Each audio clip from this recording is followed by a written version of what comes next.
Saúde em Dia. Oferecimento Indaiatuba Hospital e Drom.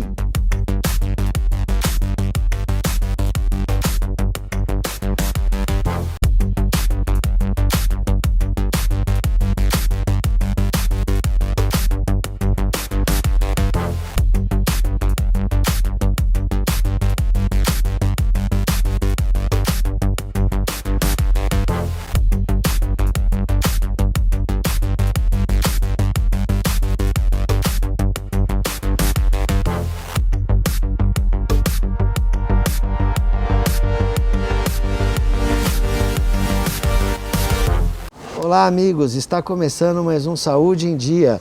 Hoje recebo o meu amigo Dr. Gustavo, médico urologista, e a gente chega com um tema, um assunto bem atual e interessante, infertilidade. Dr. Gustavo, obrigado pela presença no programa. Eu que agradeço, doutor Eduardo, sempre um prazer estar aqui com você. Dr. Gustavo, como que a gente caracteriza a infertilidade, né? Tanto do homem como da mulher? Beleza. A definição de infertilidade é um casal que está há um ano tentando atingir uma gravidez sem nenhum método contraceptivo, tendo relações bem esparsas ao longo do ano. Depois de um ano que esse casal está tendo essas relações sem nenhum método anticoncepcional, a gente caracteriza como uma infertilidade. E qual que é o caminho? Eu vou focar o homem aqui que... Beleza. E aí a gente passa também na mulher, mas qual que é o caminho que o homem tem que seguir para chegar nesse diagnóstico? Beleza. Existe uma diferença na parte tanto da mulher quanto do homem, porque a mulher, desde que ela inicia na pré-adolescência, atinge a puberdade, ela já tem esse segmento com o ginecologista. O homem é diferente. É muito difícil você ver um garoto procurando um urologista. Geralmente ele só vai procurar esse tipo de especialista se ele tem algum problema. E a gente nunca vai saber como era essa parte da fertilidade dele quando ele estava nesse período da vida dele. Então, classicamente, o que a gente costuma orientar, que cada vez mais as sociedades têm enfatizando, é que assim que o casal, às vezes, se casa ou pretende iniciar as tentativas para engravidar, é que esse homem já procure um urologista ou, se possível, um médico especializado em infertilidade para fazer toda uma avaliação. E o grande exame que o homem deve fazer, além do exame físico, de exames hormonais, o grande exame é o espermograma, né? Perfeito.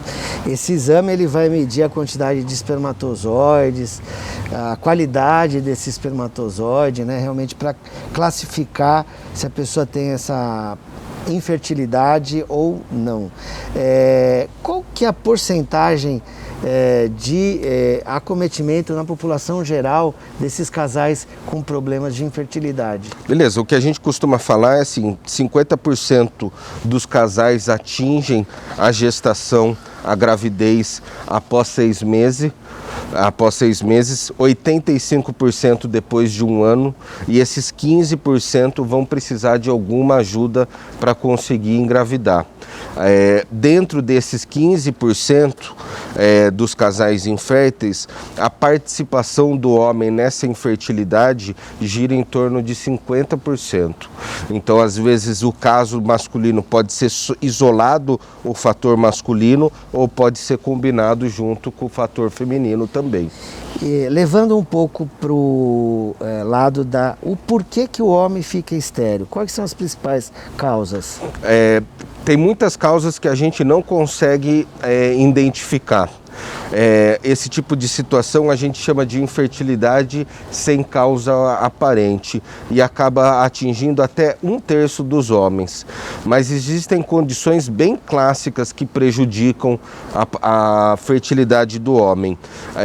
A principal delas eu diria que é a varicocele, que é uma doença na veia dos testículos e que ela o homem tem essa varicocele desde que ele é garoto e às vezes ela vai gradativamente prejudicando esse testículo e às vezes lá na frente, quando ele vai procurar, vai casar, vai querer ter filhos, ele encontra essa dificuldade por conta dessa varicocele. Existem desde doenças infecciosas do testículo, né?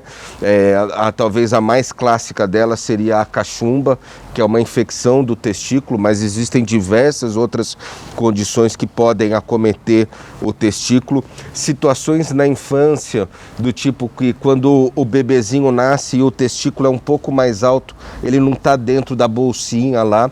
Isso daí, se não for corrigido muito cedo, e às vezes mesmo corrigindo, isso lá na frente pode levar a um quadro de uma piora na qualidade seminal, na qualidade dos espermatozoides.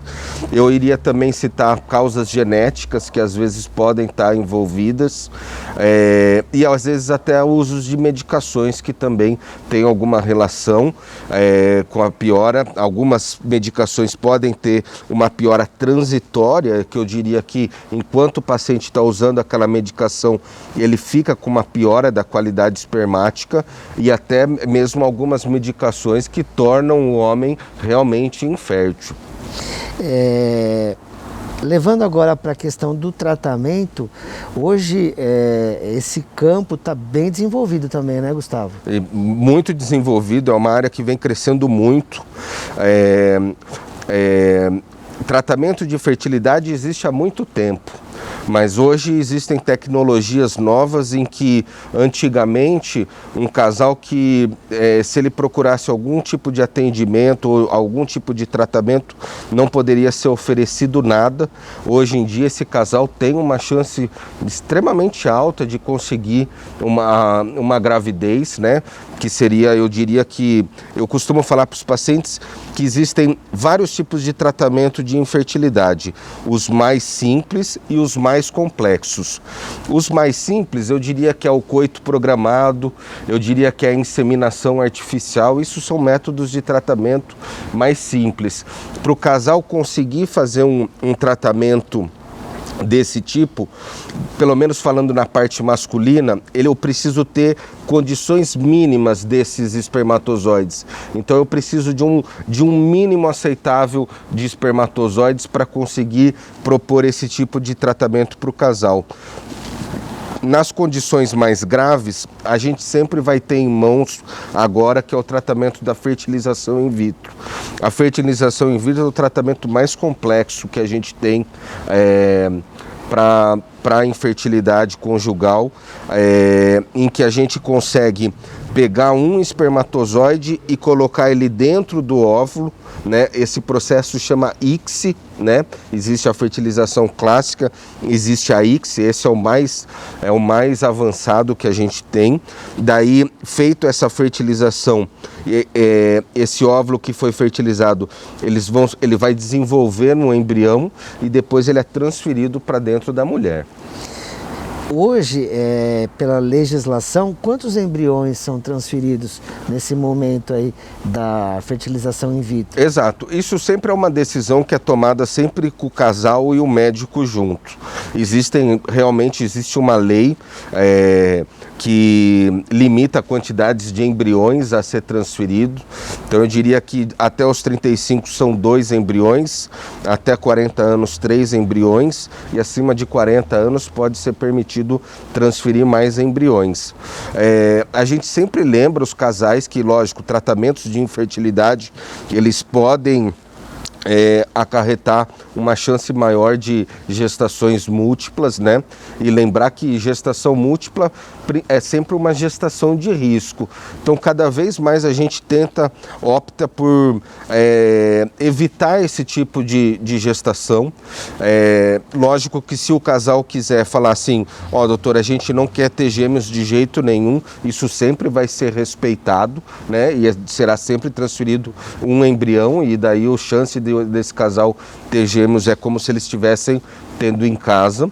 mas tem situações em que se transferem mais embriões, que daí as chances de gestações múltiplas é um pouco maior. Doutor Gustavo, nosso tempo terminou. Queria deixar uma mensagem final para o público. Eu queria deixar uma mensagem e falar, doutor Eduardo, que a infertilidade é uma coisa que afeta muitos casais, né? É uma situação em que exige muito do casal, exige muito da relação entre eles. Eu acho que hoje em dia, o que eu posso tranquilizar os casais é que existe muita coisa a favor que vai permitir que eles consigam atingir esses sonhos. Eles não podem desistir. Quanto mais cedo eles procurarem ajuda, sempre vai ser melhor. Entendeu? Porque às vezes a gente identifica casais que estão tentando há muitos anos e às vezes se a gente tivesse a possibilidade de ter já abordado eles no começo, as chances seriam melhores.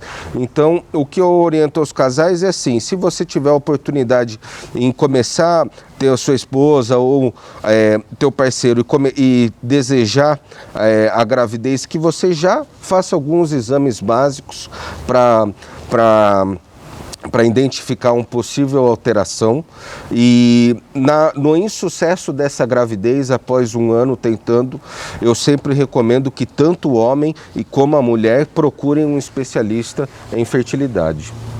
Doutor Gustavo, muito obrigado. Eu que agradeço, doutor Eduardo, a aula sempre. de infertilidade que a gente assistiu aqui no programa.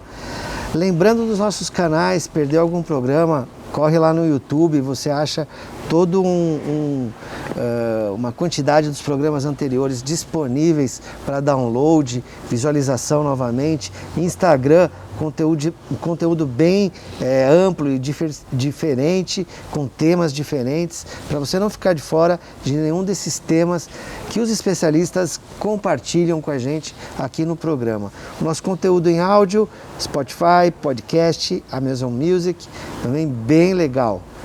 O programa Saúde em Dia fica por aqui hoje e a gente se vê num futuro programa. Tchau!